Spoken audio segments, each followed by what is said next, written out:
Come to আড্ডা and aroma, একদম homemade easy স্টাইলে বিরিয়ানি। এখানে পুরো মশলার লিস্টটা দিয়ে দিয়েছি। ওদিকে পেঁয়াজ ভেজে নিচ্ছি বেরেস্তা বানানোর জন্যে। একদম গোল্ডেন ব্রাউন হলে বেরেস্তাটাকে সরিয়ে রেখে দেবো। এবার ভাতটা করে নেব একটু নুন আর তেল দিয়ে।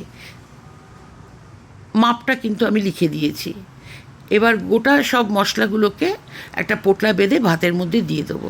ভাত গেলে নিয়ে তারপরে এটাকে ছড়িয়ে দেবো কুল করতে। এবার 1 কেজি মাটন সাথে যা যা লাগবে দিয়ে দিয়েছি। দিয়ে মাটনটাকে একটা সেদ্ধ করে নেবো। সিমিলারলি আলুটাকেও সেদ্ধ করে নেবো।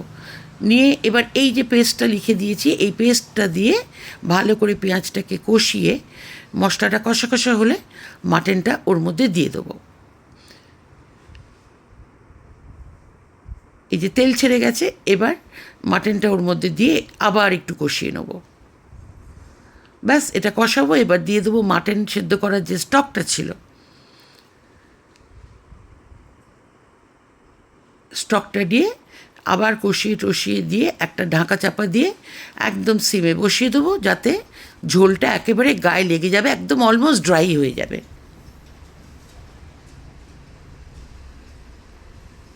হয়ে গেল। ওদিকে প্রেশার কুকারে 2টো সিটি মারলাম। আমার আলু কিন্তু সেদ্ধ। এবার হাঁড়ির মধ্যে লেয়ারিং করব। একটু তেল দেবো, তারপরে দিয়ে দেবো একটু চাল।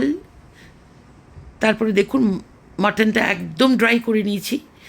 একটু ঘি দেবো অবশ্যই ভালো করে, দিয়ে যেটা একদম ড্রাই মাটনটা দিয়ে দেবো, মানে কিছুটা দেবো আর কি, সেকেন্ড লেয়ারটা করা অবধি।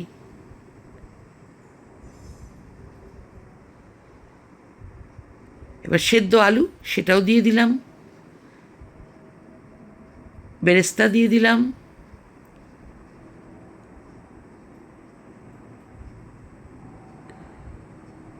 এবার দেবো কেওড়ার জল সামান্য,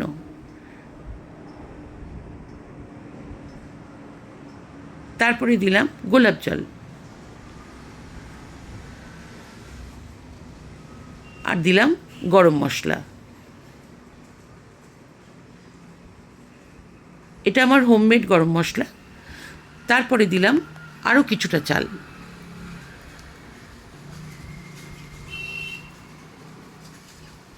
এর পরের লেয়ারিংটাও একইভাবে হবে, মানে চাল, মাংস, আলু, চাল, আবার বেরেস্তা, এরকম দিয়ে তারপরে আবার মাংস।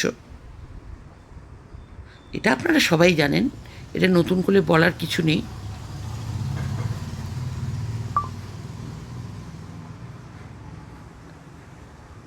আবার ওই একইভাবে ঘি দেবো,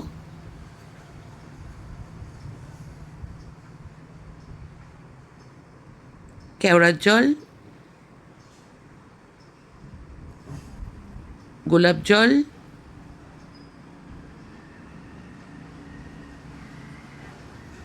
মিঠে আতর, জাস্ট 2-1 ফোঁটা, আর দেবো এরপরে একটু ফুড কালার, সেটাও 2-1 ফোঁটা।